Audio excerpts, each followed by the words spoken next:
Everyone go! Alright, this is poetry by Robert Service. It is slightly... Can we hear me? Yeah, now. There we go. Okay, this is by Robert Service. It is slightly less erotic than the last one, unless you get off on the idea of lighting dead Southerners on fire, and fuck, who hasn't? So, yeah, on that note, I bring you guys the Cremation of Sam McGee. There's strange things done in the midnight sun by the men who moil for gold. The Arctic trails have their secret tales that make the blood run cold.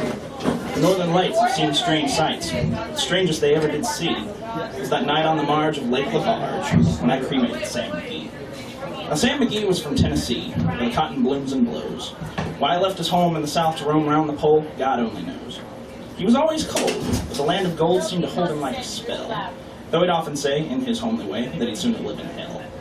On a Christmas day, we were mushing our way over the Dawson Trail. Talk of your cold through the parka's fold, it stabbed like a driven nail. If our eyes we'd closed, then the lashes froze, till sometimes we couldn't even see. It wasn't much fun, but the only one to whimper was Sam McGee. And that very night, as we lay packed tight in our robes beneath the snow, and the dogs were fed and the stars overhead were dancing heel to toe, he turned to me and, "Cap," says he, "I'll cash in this trip, I guess. And if I do, I'm asking that you won't refuse my last request." Well, he seemed so low that I couldn't say no.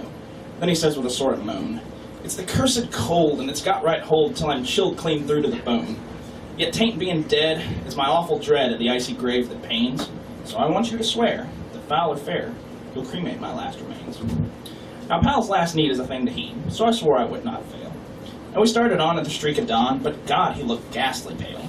He crouched on the sleigh, and he raved all day of his home in Tennessee.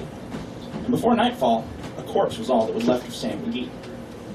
Well, there wasn't a breath in that land of death, and I hurried, horror-driven, with a corpse half hid that I couldn't get rid because of a promise given.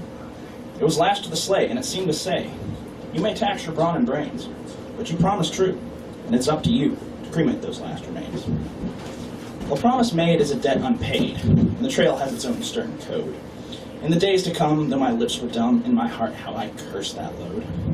In the long, long nights, while in the lone firelights, while the huskies, round in a ring, howled out their woes to the homeless snows, oh God, how I loathed the thing. And every day, that quiet clay seemed to heavy and heavier grow.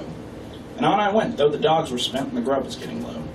The trail was bad, and I felt half mad, but I swore I would not give in. And I'd often sing to the hateful thing, and it hearkened with a grin. Till I came to the marge of Lake LaBarge, and a derelict there lay. It was jammed in the ice, but I saw in a trice, it was called the Alice May. And I looked at it, and thought a bit. And then I looked at my frozen chum.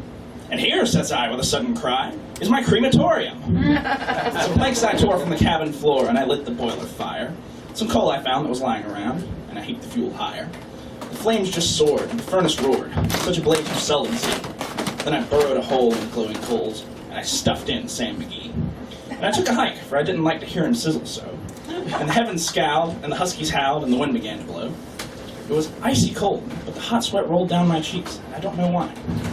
And the greasy smoke and an inky cloak went streaking down the sky.